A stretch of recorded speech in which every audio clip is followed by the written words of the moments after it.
Les critères de jugement sur lesquels se fonde le diagnostic des maladies mentales concernent deux sortes de phénomènes. D'une part, les phénomènes somatiques, utiles à la reconnaissance des psychoses organiques. De l'autre, les phénomènes psychiques, qui de toute évidence ne sont accessibles qu'à une analyse exclusivement indirecte. Analyse du comportement, de la production artistique, etc., etc., etc. La psychopathologie classique se fonde sur le critère de la compréhensibilité psychologique du psychisme normal. Ce qui est typique des maladies mentales, c'est l'incompréhensibilité psychologique. Cette expression se rapportant à la capacité de tout sujet normal de comprendre, en les revivant, les rapports réciproques entre personnalité, motivation et acte. Les actes qui découlent de psychose, c'est-à-dire de maladie, sont aliénés au sens étymologique, précisément parce qu'il est impossible de comprendre leur rapport avec les motivations qui les ont déterminés, comme avec la personnalité dont ils émanent.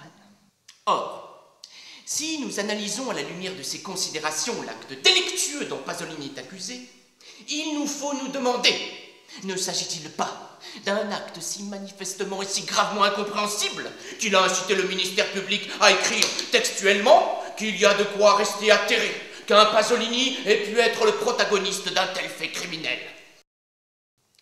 Cette heureuse expression, rester atterré, nous permet justement d'entrevoir tout le désarroi qu'éprouve le profane lorsqu'il se trouve devant des actes qu'il trouve aliénés, étranges, et qui ne peuvent recevoir d'explication que si l'on admet l'existence d'un quid novi, d'une noxa pathogène ayant profondément altéré le psychisme.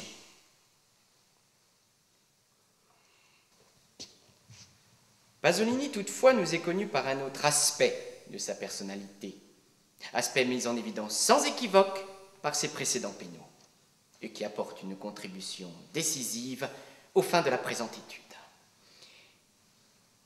Pasolini est un psychopathe de l'instinct. C'est un anormal sexuel, un inverti au sens le plus absolu du terme. Si nous voulions suivre les thèses psychodynamiques, nous pourrions aisément démontrer que les milieux de prédilection de Pasolini, ses attitudes, le choix de ses amitiés, toute la façon dont il mène sa vie, sont en réalité une pure et simple tentative de compensation d'un sujet aux instincts profondément tarés. Toutefois, notre analyse ne doit ni ne peut outrepasser les limites imposées par l'analyse phénoménologique des faits. Et dans l'évaluation psychopathologique de ceux-ci, il faut tenir compte exclusivement de ce qui est prouvé. En respectant ces limitations imposées par la rigueur objective de la méthode médico-légale, est-il possible d'affirmer qu'en l'espèce existent les éléments permettant de concrétiser l'aliénation mentale, partielle ou totale, et, dans l'affirmative, que cette affirmation revêt un caractère de certitude? Il paraît évident que, dans le cas en question, le soupçon est fondé que l'acte délictueux commis par Pasolini soit l'expression d'une infirmité mentale qui ait effacé ou, du moins gravement amoindri, sa capacité d'entendement et de volonté.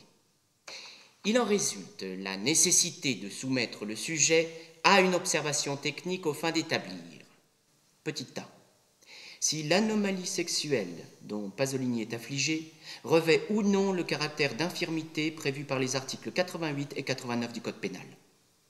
Petit b, si cette infirmité a joué un rôle dans le déterminisme de l'acte délictueux en effaçant ou en amoindrissant gravement la capacité d'entendement et de volonté du sujet au moment des faits. Petit c, s'il s'agit d'une personne socialement dangereuse.